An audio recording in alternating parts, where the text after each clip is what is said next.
A neurosurgeon died on the operating table. His brain went completely dark. No activity, no dreaming, no hallucinations possible. 7 days of medical coma. And when he came back, this Harvard-trained scientist, who had spent his entire career dismissing near-death experiences as brain malfunction, sat up and said 5 words that shook the scientific world. God is absolutely, undeniably real. What he described next is something that no equation, no peer-reviewed study, no atheist philosopher has been able to explain away in the 12 years since. And what Islam said about this exact moment, 1400 years before neuroscience existed, is the part of this story that will stop you completely. His name is Eben Alexander. Before November 2008, he was exactly the kind of man who rolled his eyes at afterlife stories.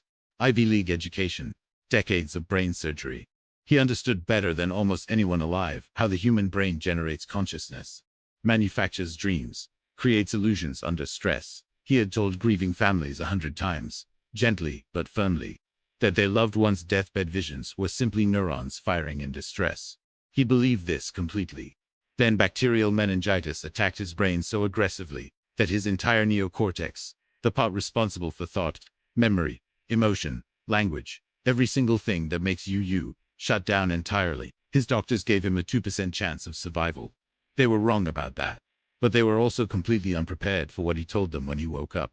He described moving through a dark, churning realm.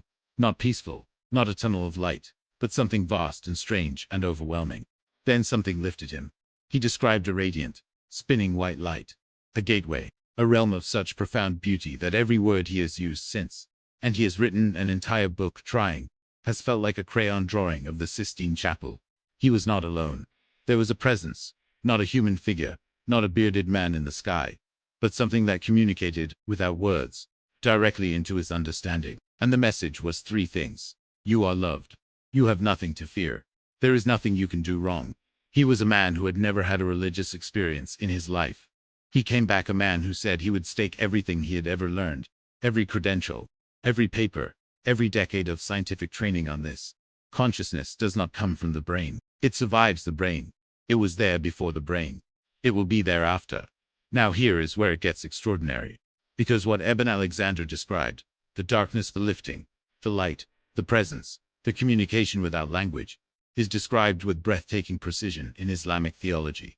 Not as a modern theory, but as ancient revelation. The Quran speaks of the moment of death as a removal, the soul drawn out, the body left behind, the beginning of a journey through Barzakh, the realm between this life and the next. The hadith of the Prophet Muhammad, peace be upon him, describes the believing soul leaving the body as easily as water poured from a cup, and then ascending through layers of heaven, recognized and greeted, until it reaches its resting place. The Prophet described a darkness, and then a light. He described angels. He described communication of a kind that transcends language. He described this 1400 years ago. Eben Alexander described it in 2008. Neither man had read the other.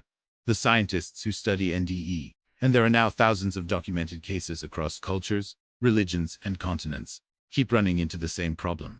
The experiences are too consistent. A Buddhist monk, and a Baptist grandmother, and a Pakistani taxi driver, and a Japanese atheist professor, all describe the same fundamental architecture.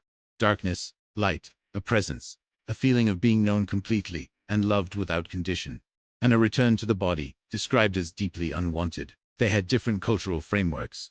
They used different names, but the core experience was structurally identical. And Islam does not treat this as coincidence.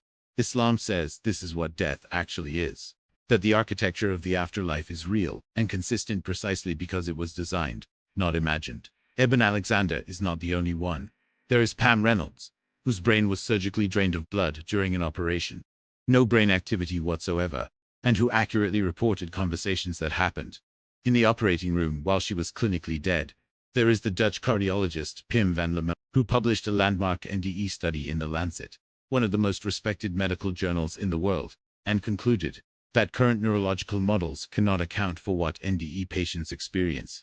These are not men selling crystals on the internet. These are scientists breaking with the worldview they were trained to defend, because the evidence left them no other choice. What if the most important question you will ever face is not about this life at all? What if everything you are building, every argument you are having, every doubt you are carrying, is happening inside a story that is only in its first chapter? Islam does not ask you to believe in the afterlife blindly.